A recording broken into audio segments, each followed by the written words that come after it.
Siempre es un privilegio y un deleite escuchar los testimonios de aquellos que se están bautizando. Es un gran aliento para mi corazón, como debe serlo también para el tuyo.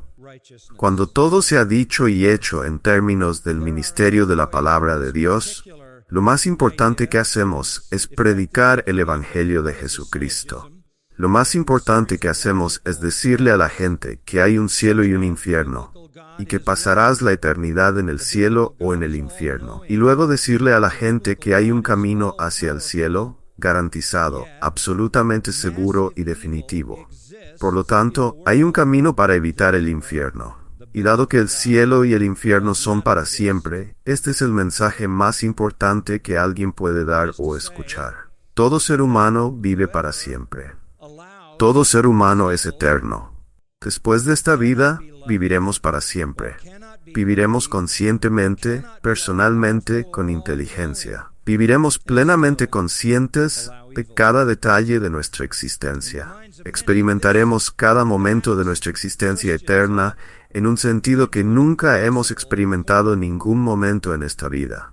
Sin distracciones, con plena comprensión y pleno entendimiento de cada momento y cada experiencia en la eternidad, sin jamás dormir ni estar inconscientes. La experiencia de cada persona en la vida venidera será ilimitada, incesante, desinhibida y sin protección.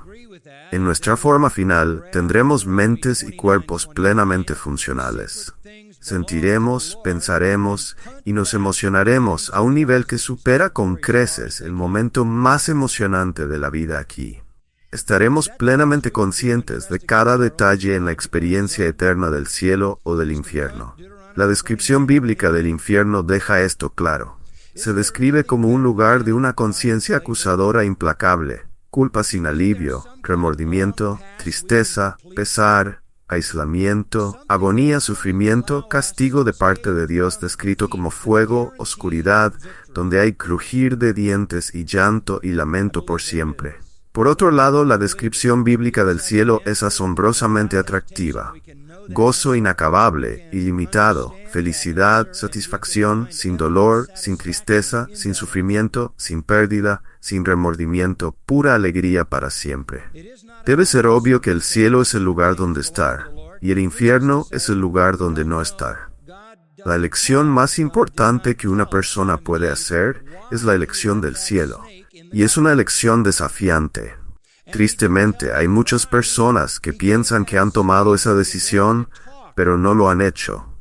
Piensan que están listos para evitar el infierno y entrar al cielo, pero están equivocados.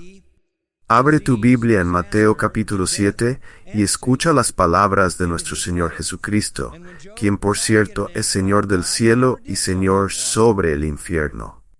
Mateo capítulo 7, versículo 21. Y quiero leer hasta el versículo 27.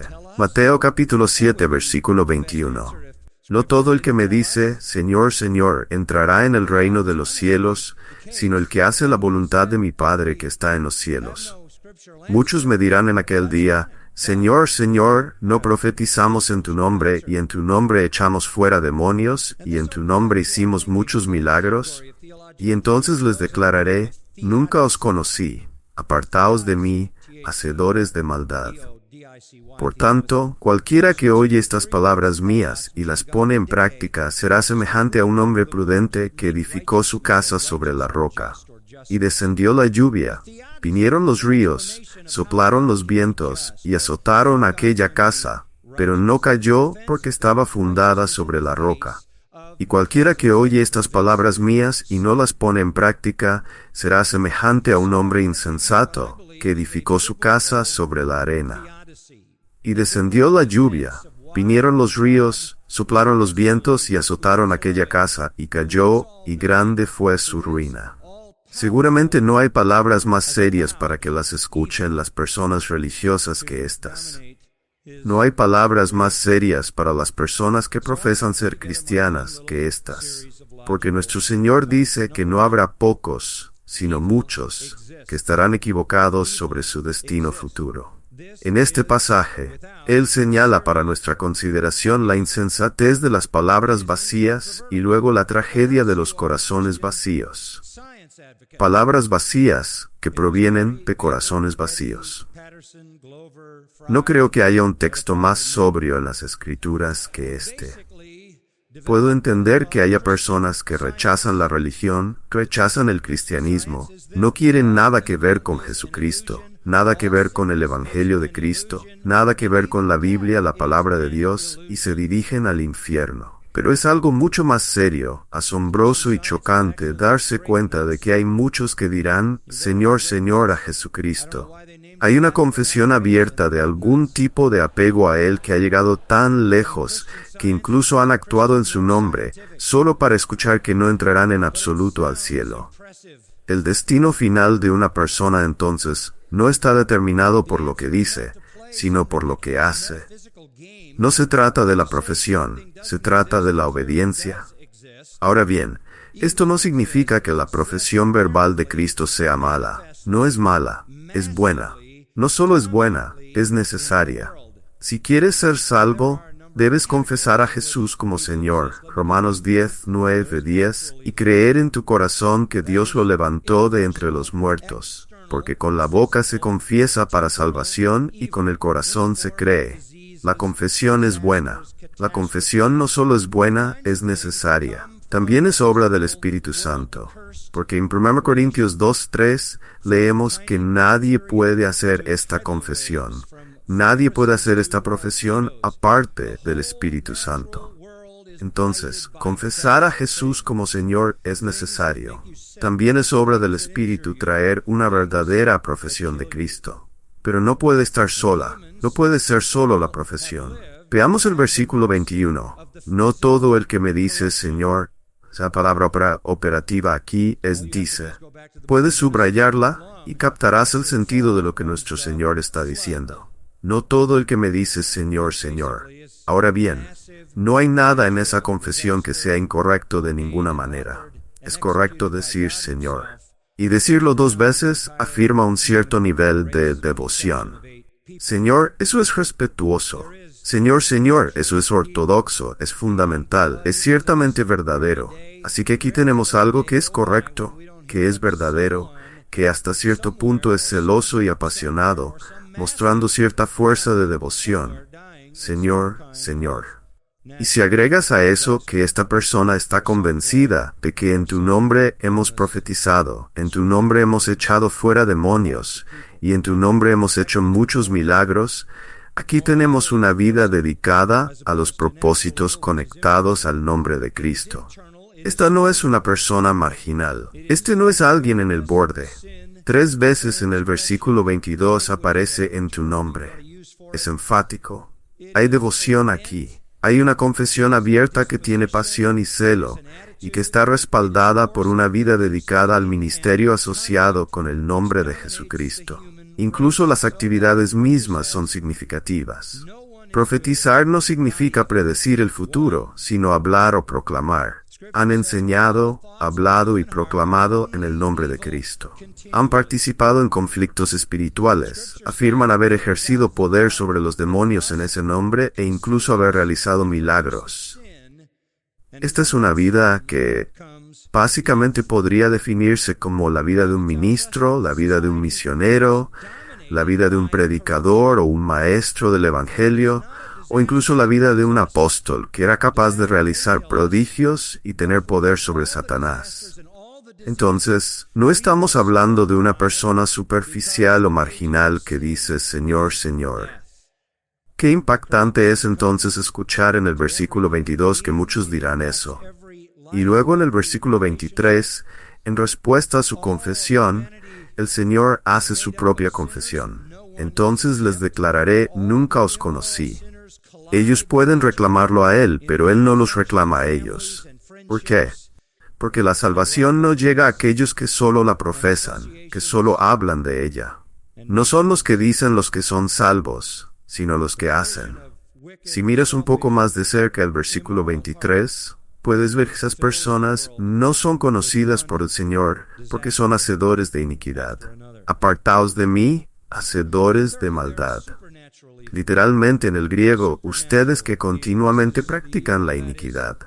Profesar a Cristo mientras se vive una vida pecaminosa, un día te expondrá como hipócrita. La profesión no tiene valor si está sola. De hecho, la profesión es una forma de profanación.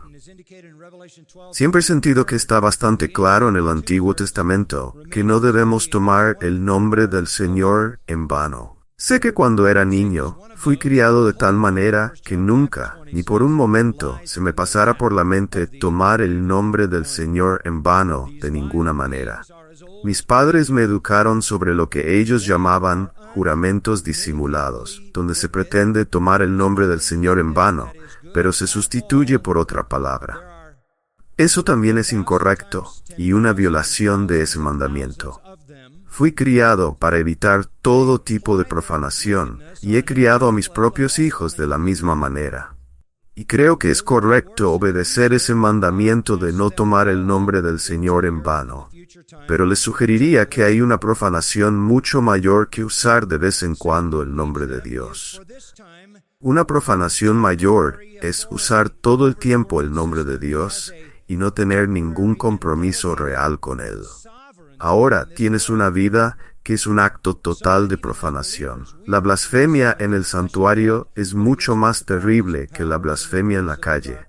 La blasfemia en el santuario es mucho más terrible que la blasfemia en la calle.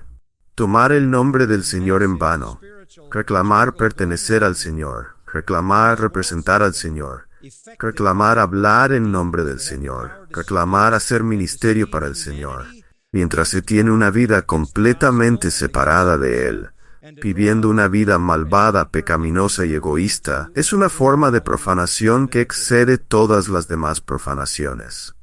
Es una vida profana. Supongo que nadie discutiría que el peor de todos los besos dados en la Biblia fue el beso de Judas. Decir Señor, Señor, mientras en tu corazón no hay nada más que resentimiento es el colmo de la hipocresía. El mundo está lleno de personas que llaman a Jesús Señor, que lo dicen con emoción y pasión. Señor, Señor, y sin embargo, nunca se apartan de su pecado ni se someten a ese señorío. Nunca obedecen la voluntad del Padre que está en el cielo. La iglesia está llena de personas así.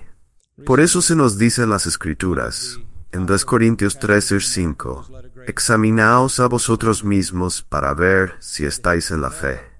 Y no miras a un evento pasado, miras al carácter de tu vida. La única cosa que te hace aceptable ante Dios es un patrón de obediencia a la palabra de Dios, producto del arrepentimiento y de una fe genuina en Jesucristo, abandonando verdaderamente tu vida en obediencia a su señorío. ¿La fe sin obras es qué? ¿Muerta? No tiene vida. En el texto original, si miras esa declaración, nunca os conocí. En el idioma original, si extraes todos los componentes de esa frase, probablemente sería mejor leerlo de esta manera. Ni por un solo momento te he reconocido como mío. Nunca te he conocido. Eso no significa que Él no sepa quién eres. El Señor sabe quién es cada persona. No solo sabe quiénes son, sino que también sabe lo que hay en el corazón de cada uno y lo que todos están pensando. ¿Recuerdas que en Juan 2 se dijo de Jesús que no necesitaba hacer preguntas a nadie, porque sabía lo que había en sus corazones? Cuando dice, nunca os conocí, no significa no sé quién eres un extraño para mí. Significa, no tengo una relación íntima y personal contigo. Eso es conocer en el sentido bíblico. Por ejemplo, en el libro del Génesis en el Antiguo Testamento, las Escrituras dicen que Adán conoció a su esposa y ella tuvo un hijo. Esto significa mucho más que simplemente saber quién era ella. La conoció en el sentido de una intimidad física, y ella concibió y dio a luz a un hijo. En relación con José y María, María quedó embarazada, y en el Nuevo Testamento dice que José no la había conocido. Es un hermoso, tradicional y antiguo eufemismo para referirse a la intimidad sexual. Pero tiene un significado metafórico aún mayor. Implica tener una relación íntima. Por ejemplo, en Amós 3:2, Dios dice con respecto a Israel, «Solo a vosotros he conocido». no significa que solo los judíos fueran conocidos por Dios en términos de conocimiento general, sino que con Israel Dios estableció una relación íntima. Por eso llama a Israel su esposa y se llama a sí mismo su esposo. Cuando Jesús dice en el día del juicio a la persona que hace una profesión vacía, nunca os conocí, está diciendo que nunca tuvimos ningún tipo de relación. Puede que tengas cierto respeto por su declaración de interés en Cristo. Puede que respetes el hecho de que hablen de Jesús, que lo llamen Señor. Puede que tengas respeto por cierto nivel de ortodoxia. Puede que respetes el fervor que demuestran en su devoción pública. Puedes ver a personas como estas cantando himnos o incluso interpretando himnos y canciones de testimonio a Cristo. Puede que respetes a algunos que incluso pueden predicar, a otros que afirman echar fuera demonios, a otros que afirman hacer milagros. Esto suena mucho a lo que afirman hoy los líderes del movimiento carismático, ¿verdad? Y los predicadores del diabólico evangelio de la prosperidad. Siempre habrá quienes hagan estas afirmaciones. ¿Eran genuinas sus obras? No lo eran, si no procedían de Dios. Milagros falsos, exorcismos falsos, profecías falsas, porque no tienen relación con Cristo. Nunca entraron, por cierto, por la puerta estrecha. En el versículo 13 Jesús dice, «Entrad por la puerta estrecha, porque ancha es la puerta, y espacioso el camino que lleva a la perdición, y muchos son los que entran por ella. Pero estrecha es la puerta, y angosto el camino que lleva a la vida, y pocos son los que la hallan». No entraron por la puerta estrecha. No vinieron con una actitud de arrepentimiento. No vinieron reconociendo que eran pecadores. No vinieron despojados de todo. No vinieron desnudos, desvalidos, hambrientos, sedientos de justicia, con esa actitud bienaventurada. Es aterrador pensar en esto, amigos. Es aterrador pensar que habrá personas lanzadas al infierno que han pasado gran parte de su vida dando testimonio de su fe en Jesucristo. Pero sus palabras son solo palabras vacías. Muéstrame tu vida. Regresa al versículo 18. Un árbol bueno no puede dar frutos malos, ni un árbol malo puede dar frutos buenos. Todo árbol que no da buen fruto es cortado y echado al fuego. Así que por sus frutos los conoceréis. Mira la vida. Jeff O'Hara escribió estas palabras. ¿Por qué me llamáis Señor, Señor, y no hacéis lo que digo? Me llamáis el camino y no me seguís. Me llamáis la vida y no vivís en mí. Me llamáis maestro y no me obedecéis. Si os condeno, no me culpéis. Me llamáis pan y no me coméis. Me llamáis verdad y no me creéis. Me llamáis Señor y no me servís. Si os condeno, no me culpéis. Palabras vacías. La llamada Iglesia de Jesucristo está llena de personas que hablan palabras vacías. Estas palabras vacías surgen de corazones vacíos.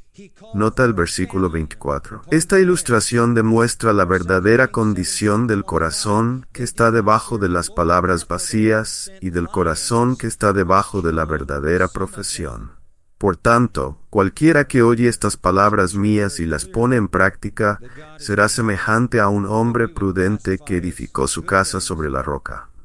Y descendió la lluvia, vinieron los ríos, soplaron los vientos y azotaron aquella casa. Pero no cayó, porque estaba fundada sobre la roca. Y cualquiera que oye estas palabras mías, y no las pone en práctica, será semejante a un hombre insensato que edificó su casa sobre la arena. Y descendió la lluvia, vinieron los ríos, soplaron los vientos y azotaron aquella casa, y cayó, y grande fue su ruina. Aquí nuevamente encontramos este contraste tan familiar que hemos estado viendo a lo largo de todo este texto. Dos puertas, dos caminos, dos multitudes, dos destinos, dos árboles y ahora dos casas, ambas sometidas al mismo juicio.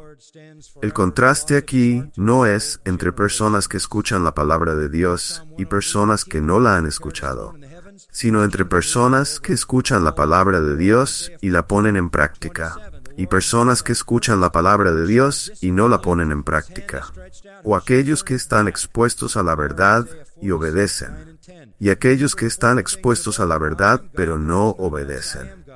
Esto se trata de obediencia frente a desobediencia. Y el contraste entre los obedientes y los desobedientes se pinta para nosotros con una ilustración de dos constructores de casas. Por lo tanto, debes entender que estas palabras se dirigen a aquellos que profesan conocer a Dios. Estas palabras se dirigen a los que profesan conocer al Señor, al grupo de Señor, a los que han dedicado su vida a predicar, a confrontar a Satanás y a hacer cosas en el ámbito del ministerio asociado con el cristianismo, el Evangelio y Jesucristo. Pero ese grupo está dividido en dos grupos, aquellos que realmente obedecen y aquellos que no obedecen genuinamente. Mira entonces el versículo 24. Cualquiera que oye estas palabras mías y las pone en práctica. Y en el versículo 26, cualquiera que oye estas palabras mías y no las pone en práctica. Entonces tienes los que profesan y los que poseen. Tienes a los falsos reclamantes y a los verdaderos reclamantes. Pero ambos se parecen. Y lo impactante de esta ilustración es que, en la superficie, realmente no puedes notar la diferencia. Ambas casas parecen iguales. Hay una casa. La única diferencia que se destaca aquí en la construcción de estas dos casas, en ambos casos, es la parte que no se puede ver, ¿verdad? No es el techo, no son las paredes laterales, ni las ventanas, ni las puertas. Es el fundamento. Es decir, estamos hablando de personas que pertenecen a la iglesia visible. Estamos hablando de personas que han sido expuestas a las Escrituras. Han escuchado estas palabras mías, asisten a reuniones, asisten a la predicación, van a estudios bíblicos, tal vez asisten a una universidad cristiana, incluso pueden terminar en un seminario, pueden leer libros cristianos. Superficialmente parecen iguales a cualquier otro cristiano verdadero, y el fundamento no es visible. Entonces la pregunta real aquí no es si han escuchado el Evangelio, ni siquiera si han escuchado las enseñanzas de Cristo, sino qué hacen con ello genuinamente. No se trata solo de que hayan escuchado la enseñanza sobre Cristo, sino de que incluso han hecho ministerio en su nombre. Ahora bien, lo que Jesús dice aquí es que no hay forma de distinguir al verdadero del falso hasta que llega la tormenta. La tormenta manifestará la verdad. Entonces descubriremos quién construyó como un hombre sabio y quién construyó como un necio. Veamos estas similitudes un poco antes de examinar el contraste. Ambos construyen una casa. Una casa constituye una vida de actividad religiosa, una vida dentro del marco general de lo que llamaríamos el cristianismo o el evangelio. Ambos la construyen en el mismo lugar. ¿Cómo sabemos que la construyeron en el mismo lugar? Porque la misma tormenta golpeó ambas casas. Podríamos decir que estaban una al lado de la otra. Ambos están sujetos a los mismos eventos. Construyeron dentro del mismo área. Creyentes verdaderos y falsos uno al lado del otro, tal como nuestro Señor dijo en Mateo 13, que el trigo y la cizaña crecerían juntos, y que el momento de la separación sería en el juicio. Estas casas son tan similares que es difícil para nosotros notar la diferencia. Domingo tras domingo venimos, nos reunimos aquí, escuchamos los testimonios de aquellos que se están bautizando, y nunca pasa un domingo sin que escuchemos a alguien decir, como lo escuchamos nuevamente esta noche: viví como un cristiano por fuera, pero no era cristiano por dentro. Me crié en la iglesia, estaba en la iglesia, hice las cosas que necesitaba hacer, actué como necesitaba actuar, pero no conocía al Señor. Esa no es una experiencia inusual, es muy común. Ambos construyen una casa. La construyen en la misma vecindad, lo que los coloca dentro del marco de los verdaderos creyentes. De hecho, la construyen de la misma manera. Se ve igual. Podríamos decir que construyen una casa consistente con el desarrollo cristiano. Es una casa típica, parecida a todas las otras casas cristianas desde el exterior. La única diferencia aquí es el fundamento. Esa es la única diferencia que menciona el Señor, y esto es significativo para nosotros. Por eso el Señor dice, no asumas la responsabilidad de separar el trigo de la cizaña. No puedes saber eso. Solo el Señor puede saberlo hasta que el día del juicio lo revele. La diferencia es el fundamento. Uno construye sobre Petra, roca firme, roca base, no Petros, que significa piedra o guijarro. Petra es roca sólida. Uno tiene, por decirlo así, una base de concreto o piedra. El otro construye sobre arena. La palabra griega para arena es Ammon, de donde la capital de Jordania, Amán, toma su nombre. Es un nombre apropiado. Es literalmente una gran pila de arena. Amán, Jordania. Entonces hay una base de roca sólida en un lugar y una base de arena en el otro. Es un necio quien construye sobre arena, porque cuando llega la tormenta derrumbará la casa. Y eso es exactamente lo que sucede. Mira el versículo 27. Y descendió la lluvia, vinieron los ríos, soplaron los vientos y azotaron aquella casa, y cayó, y grande fue su ruina. Por otro lado, un hombre sabio, como dice al final del versículo 24, construyó su casa sobre la roca, y descendió la lluvia, vinieron los ríos, soplaron los vientos, y azotaron aquella casa, y no cayó porque estaba fundada sobre la roca. Esto, por cierto, es una poderosa reprensión a la religión de los fariseos, que eran hipócritas. Pero también aplica a cualquier religión falsa, y particularmente en este contexto, a la falsa profesión de Cristo como Señor. ¿Qué significa construir sobre arena? Significa no tener fundamento. ¿Qué implica eso? Bueno, el que construye sobre arena no tiene respeto por la palabra de Dios en términos de obediencia, no está comprometido con una vida de obediencia devota, dispuesta, amorosa y entusiasta. No tiene interés en la verdadera espiritualidad del alma. No tiene interés en la pureza del corazón, ni integridad en el comportamiento, ni amor por la ley de Dios, ni anhelo de agradar a Dios. El que construye sobre arena ora, ayuna ocasionalmente, da dinero, trabaja dentro del marco de la vida cristiana, pero lo hace para mejorar su reputación o para sentirse bien consigo mismo. Es la religión de las apariencias. El exterior se ve bien, pero el fundamento no existe. Llevan sus cuerpos a la oración, pero no sus almas. Adoran con sus bocas, pero no con sus corazones. Presumen de su ortodoxia, pero no tienen amor por la obediencia. ¿Qué es la roca? Claramente, la roca son estas palabras mías, o estas palabras de Cristo. En el versículo 24, ¿cuál quieres que me oye estas palabras? En el versículo 26, pero cualquiera que me oye estas palabras y no las hace. La roca es la palabra de Cristo, la palabra de Dios. Esta es la palabra que salva, ¿no es así? La fe viene por el oír, y el oír por la palabra de Cristo. Este es el Evangelio. Esta es la verdad de las Escrituras. En ambos casos, estas personas han escuchado estas palabras mías. Pero allí donde actúan sobre ellas, donde las obedecen, hay un fundamento que resistirá la prueba del juicio divino. Una vida de obediencia manifiesta la verdadera salvación. Si no está presente, es una ilusión. Juan 8:31 dice, Si vosotros permanecéis en mi palabra, sois verdaderamente mis discípulos. Si permaneces en mi palabra, entonces eres mi verdadero discípulo. ¿Recuerdas Santiago 1? Hay varias escrituras que podríamos considerar, pero recordemos algunas. Santiago 1:22 dice, Sed hacedores de la palabra, y no solamente oidores que se engañan a sí mismos. Si todo lo que haces es escucharla, pero no la obedeces, ni la obedeces porque la amas, estás engándote a ti mismo si crees que tu vida soportará la prueba del juicio divino como un diluvio. En el primer capítulo de Tito, verso 16, se habla de personas que profesan conocer a Dios, pero con sus hechos lo niegan, siendo detestables y desobedientes. Una cosa distingue al verdadero creyente del falso creyente, y es un patrón de obediencia amorosa, fervorosa y sumisa a la palabra de Dios.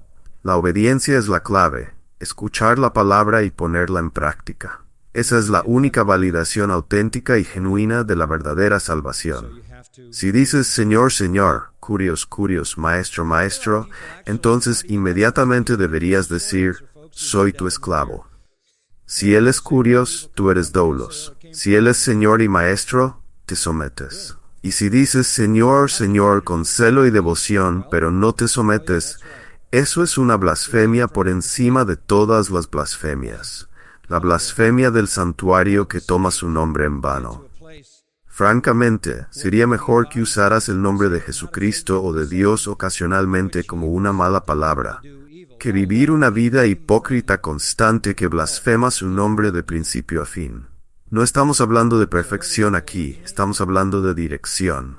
No soy perfectamente obediente. Soy imperfectamente obediente, pero anhelo ser perfectamente obediente. Ese es mi deseo, es el anhelo de mi corazón. Reconozco que no doy la talla, reconozco que soy un pecador. Me he arrepentido de ese pecado y he abrazado a Cristo como la única esperanza de salvación, y mi vida ha sido transformada, y mi corazón desea obedecer. Los cristianos verdaderos construyen vidas de obediencia, vidas fundamentadas en la roca de la verdad bíblica. Permíteme profundizar un poco más en las diferencias. ¿Qué significa realmente construir tu vida sobre las cosas que Cristo ha dicho, que están reveladas en las Escrituras, y compararlo con construir sobre arena? Aquí tienes algunas cosas para reflexionar. 1. En un caso construyes de la manera fácil, en el otro construyes de la manera difícil. Construir sobre arena es fácil. No tienes que hacer nada especial, simplemente empiezas a construir. No necesitas excavar, preparar el terreno, colocar los cimientos ni instalar una losa de concreto. Es fácil construir sobre arena, solo levantas tu edificio. Esto representa al necio apresurado, que busca el camino fácil, atajos y resultados rápidos. Los necios siempre tienen prisa, siempre quieren obtener todo rápido. En muchos sentidos, en nuestra época, facilitamos a los necios su camino apresurado hacia un cristianismo superficial. Evangelismo rápido y fácil. Presentaciones del Evangelio rápidas y fáciles. Sin tiempo para la convicción del alma, sin tiempo para edificar una profunda conciencia de la pecaminosidad, sin tiempo para cultivar una convicción por el Espíritu Santo, sin arrepentimiento profundo, sin búsqueda espiritual genuina, sin tiempo para contar el costo. El necio tiene prisa, quiere todo rápido y fácil, y muchas veces nosotros le ayudamos, haciéndolo todo rápido y fácil. 2. El necio es superficial. Vivimos en un tiempo donde la superficialidad está en auge, como si tuviera algún valor. Nuestra cultura tiene un enfoque superficial hacia casi todo, y eso incluye el cristianismo. Hay una enorme superficialidad en el nombre de Jesús que se acepta como legítima, tanto que apenas podemos rodearla con nuestros brazos. Es algo tan común. No hay un trabajo profundo en el alma, no hay ejercicios que preparen los cimientos, no hay quebrantamiento de corazón, no hay duelo por el pecado, no hay dolor por la desviación. Falta profundidad, falta sinceridad. Todo es superficial. Por otro lado, el hombre sabio hace algo completamente diferente. Según Lucas 6:48, el hombre sabio cavó profundo. Cavó profundo hasta la roca. ¿Qué significa esto? No tiene prisa. No busca el camino rápido al cielo. No busca una conversión superficial, ni una confesión ligera. Arthur Pink dijo una vez algo con lo que estoy de acuerdo. Hay quienes dicen que son salvos antes de siquiera sentir que están perdidos. Ahora parece estar casi prohibido ayudar a alguien a sentir la gravedad de su perdición, a profundizar en la fealdad de su corazón, en la vileza de su pecado. Pero los sabios no tienen prisa. Quieren asegurarse de que lo que están haciendo sea real. Hay muchos que profesan que Cristo es su Señor, pero no entienden lo que eso significa. Extrañamente, pero tristemente, hay muchas personas que confiesan que Jesús es Señor, pero no piensan que eso significa que Él está a cargo de sus vidas. Muchos corren hacia una profesión de fe y luego rápidamente se apartan de ella. Pero el sabio cava profundo. No es superficial, como en la parábola de Mateo 13, donde la roca no fue removida del suelo y las raíces no tuvieron profundidad. El sabio arranca las piedras y las malas hierbas, asegurándose de no tener una fe superficial y poco profunda. Por eso, amigos, debemos predicar contra el pecado. Hay que exponer la verdadera condición perdida del corazón humano. El pecador debe sentirse mucho peor antes de tener derecho a sentirse mejor. El sabio no tiene prisa. Está dispuesto, por la obra del Espíritu de Dios, a recibir la condenación que lo confronta debido a su condición. Abraza esa actitud de Dios, sé propicio a mí, pecador, como el publicano que se golpeaba el pecho. 3. El sabio no es superficial en la construcción de su casa. Él hace el máximo esfuerzo. Cuenta el costo. Jesús lo dijo claramente. Nadie va a la guerra sin contar el costo. El sabio está dispuesto a invertir tiempo, esfuerzo y dedicación para construir una vida sólida en Cristo, fundamentada en su verdad, no solo en palabras vacías o prácticas externas.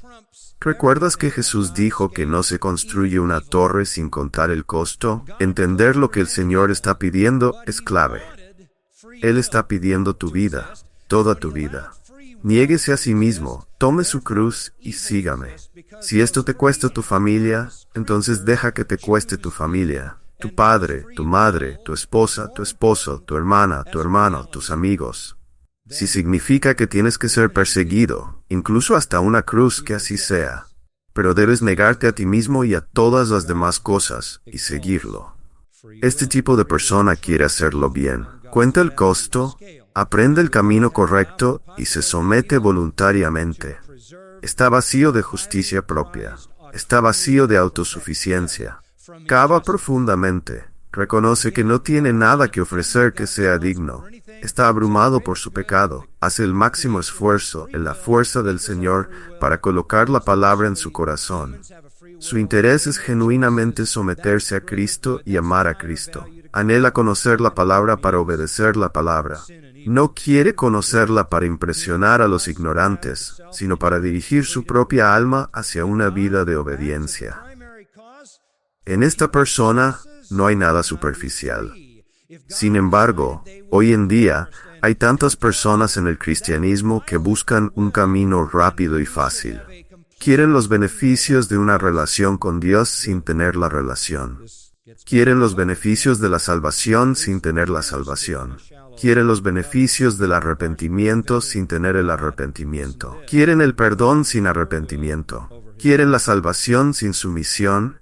Persiguen las señales, persiguen los milagros. Juegan con la Biblia, pero no tienen una relación real con Dios.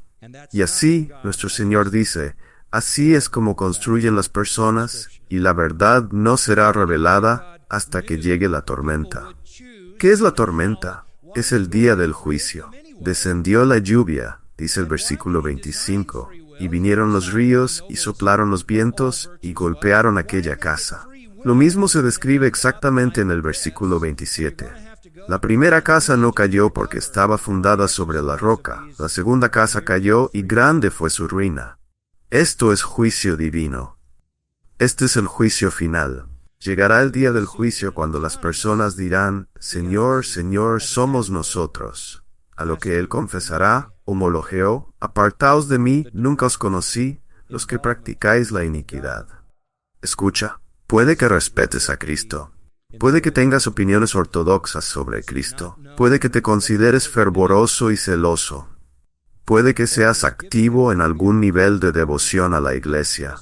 Puede que hagas una proclamación pública. Puede que estés ocupado construyendo tu pequeña casa religiosa junto a todas las demás casas construidas por los que te rodean.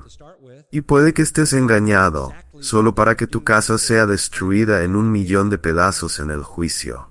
Regresa, querido amigo, y verifica tu fundamento. Regresa y verifica tu fundamento. ¿Cómo saber si no tienes un fundamento sólido? 1. Reserva para rendirte a Cristo. ¿Encuentras en tu vida una falta de disposición para rendirte completamente a Cristo? ¿Te irritan los mandamientos de las Escrituras?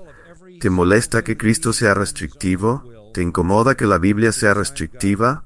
¿Te disgusta que haya pecados que quisieras hacer, pero sientes que no puedes porque estás bajo presión? Esa es evidencia de que no tienes fundamento.